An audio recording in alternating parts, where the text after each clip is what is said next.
Assalamualaikum students, how are you all? I hope you all will be fine. As you know, we are on chapter number 4, physical and chemical changes, and today we will discuss the topic combustion. Okay, combustion is referred to what we call burning. We know that burning is a chemical reaction in which new matter is made.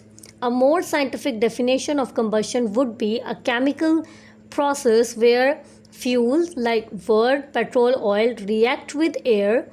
Like air is in the air, we have oxygen. Okay, so to give heat and light energy. Combustion is used in cars, rockets, engines and many other types of machinery. Okay, so what is called combustion in simple terms? अगर मैं आपको बताऊँ simple terms में combustion क्या है, तो आपने लिखना है भाई combustion is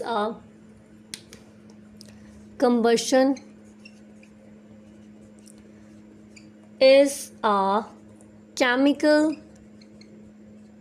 chemical change, here you can say chemical reaction, you can write reaction, chemical reaction that releases heat and energy. Okay, so chemical combustion क्या होती है? आपके पास एक केमिकल रिएक्शन होता है, और ये केमिकल रिएक्शन जब अकर होता है तो आपके पास प्रोडक्ट में क्या चीज़ बनती है? Heat and light energy. Okay, this is you can I am going to write it light energy. Okay, so like it is a process that happens when fuel react with oxygen. Like कोई भी fuel, हम यहाँ पे कह सकते हैं कोई भी फ्यूल, चाहे वो वुड हो, पेट्रोल हो या ऑयल हो, when it will react with oxygen, ठीक है, and you know it is used in cars and rockets and engines and many other types of the machinery. So what we will get, like we will get in carbon dioxide, water and energy. In energy we have two things will be here, like heat and light. Okay, so let's talk about this chart also. Okay, harmful effects of burning fuels. अच्छा, हम लोग fuels को burn तो कर लेते हैं अपनी utilisation के लिए, लाइक हमको लोग कार्स में फ्यूल्स बर्न होते हैं, पेट्रोल गैस वगैरह होते हैं, रॉकेट इंजन्स में हमारे पास कुछ फ्यूल्स बर्न हो रहे होते हैं. ठीक है, तो हम यूज़ तो कर सकते हैं, लेकिन इनके कुछ ना कुछ हमारे पास ना लाइक हार्मफुल इफेक्ट्स भी होते हैं. अब यहाँ पे चीज़ आपको नज़र आ रही होगी, complete combustion and incomplete combustion. ठीक है, ये क्या चीज़ें हैं? जो आपके पास कंप्लीट कंबशन है ना एंड इनकम्प्लीट कंबशन, ये दोनों टाइप्स हैं किसकी? कंबशन की. Okay, so like combustion we have, in combustion we have two types. Number one is complete combustion and incomplete combustion.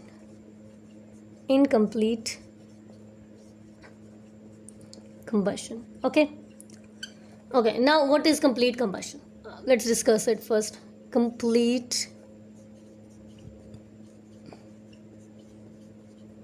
combustion. Okay, I'm going to write a definition for it. Okay, अब इसमें क्या होगा? Complete combustion occurs when fuel is completely burned. जब fuel completely burn हो जाएगा तो वो कौन सी कंबशन होगी? Complete combustion. ठीक है, अब कंप्लीट कंबशन में हमारे पास जब ये बर्न हो जाते हैं तो हमारे उसके रिजल्ट में हमारे पास क्या चीज़ें हमें जो है ना वो क्या चीज़ें रिलीज़ होती हैं? एक तो कार्बन डाइऑक्साइड रिलीज़ होती है, सल्फर डाइऑक्साइड रिलीज़ होती है, और अनबर्न कार्बन पार्टिकल्स होते हैं. As you can see in this flow chart कि यहाँ पे आपको कंप्लीट कंबशन दी हुई है, like this is completely burning. जब कोई चीज़ कम्प्लीटली बर्न हो जाए वो हमारे पास किस टाइप में आती है? कंप्लीट कंबशन में आती है. जब कंप्लीट कंबशन आती है तो हमारे पास रिलीज़ होती हैं unburn carbon particles, release carbon dioxide and release sulphur dioxide. अब इसके कुछ कॉजेज़ भी होते हैं. ऑब्वियसली हमारे पास जो भी गैसेस रिलीज़ होती हैं कार्बन डाइऑक्साइड में with the like in the process of combustion, तो उनके कोई ना कोई उनका कोई ना कोई नेगेटिव इम्पैक्ट होता है इन्वायरमेंट पे. कैसे? अगर आप यहाँ देखें तो यहाँ पे हमारे पास सबसे पहले क्या चीज़ गिवन है? Releases unburn carbon particles. अब जब ये अनबर्न कार्बन पार्टिकल्स एयर में रिलीज़ होते हैं तो ये हमारे पास कुछ कॉजेज़ अकर होते हैं इनके थ्रू. हमें एस्थमा हो सकता है, रेस्पिरेटरी डिजीज़ कॉज हो सकते हैं.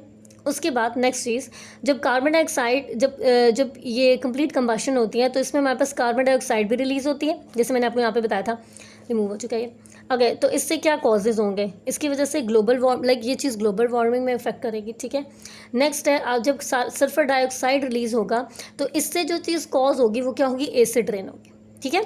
तो ऑब्वियसली हम इन फ्यूल्स को यूटिलाइज करते हैं for our benefit, like cars में यूज़ हो जाते हैं, हमारे पास रॉकेट इंजन्स में यूज़ होते हैं, मशीनरी वगैरह में यूज़ होते हैं, लेकिन ऑब्वियसली इनसे रिलीज़ होने वाली जो गैसेस होती हैं उनका कोई ना कोई नेगेटिव इम्पैक्ट लाजमी पड़ता है, और ये नेगेटिव इम्पैक्ट जो है वो डायरेक्टली ह्यूमंस पे और एनिमल्स पे और इन प्लांट्स वगैरह पे भी असर करता है। Okay, now next is incomplete combustion. अब आपको पता चल गया होगा कि भाई कंप्लीट कंबशन वो हो गया जिसमें फ्यूल पूरी तरह से बर्न हो गया, तो इनकम्प्लीट कंबशन वो होगी जिसमें फ्यूल जो है वो पूरी तरह से बर्न ना हुआ, पार्शली बर्न हुआ, ठीक है।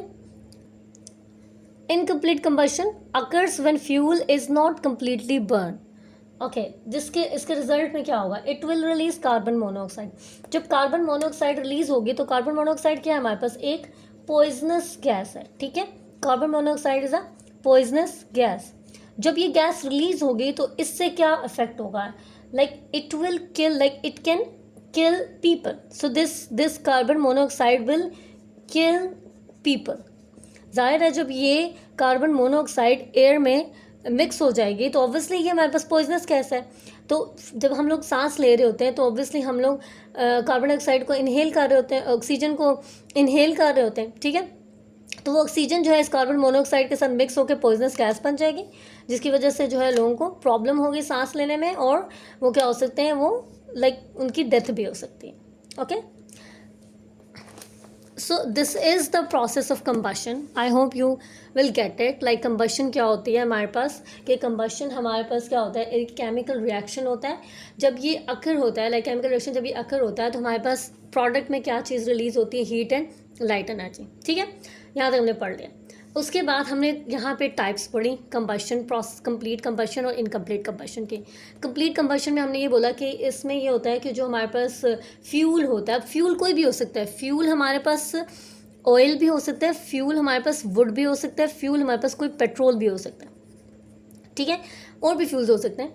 तो जो है उसमें क्या होता है, जब हम फ्यूल कम्प्लीटली बर्न हो जाए तो हमारे पास जो है वो कंबशन कौन सी हो जाती है, कंप्लीट कंबशन हो जाती है। अब ऑब्वियसली जब फ्यूल बर्न होता है, कम्प्लीटली बर्न हो जाता है, तो उससे कुछ ना कुछ चीज़ें रिलीज़ होती हैं। तो हमारे पास यहाँ पे कौन कौन सी रिलीज होती है, carbon unburned carbon particles, carbon dioxide और सल्फर डाइऑक्साइड। अब इन गैसेस के रिलीज़ होने की वजह से इनका एनवायरनमेंट पे, इनका ह्यूमन पे, प्लांट्स पे, एनिमल्स पे कोई ना कोई इफेक्ट पड़ता है, ठीक है। इसी तरह फिर हमने इनकम्प्लीट कंबशन देखी थी। इनकम्प्लीट कंबशन से नाम से ही पता चल रहा है कि that is not it occurs when the fuel is not completely burn, ठीक है। फ्यूल जो है वो पार्शली बर्न हुआ है, ठीक है। अब जब ये फ्यूल पार्शली बर्न होता है तो जिसकी वजह से एक हमारे पास जो है गैस रिलीज़ होती है, पॉइजनस गैस रिलीज़ होती है, जिसको हम कार्बन मोनोऑक्साइड कहते हैं।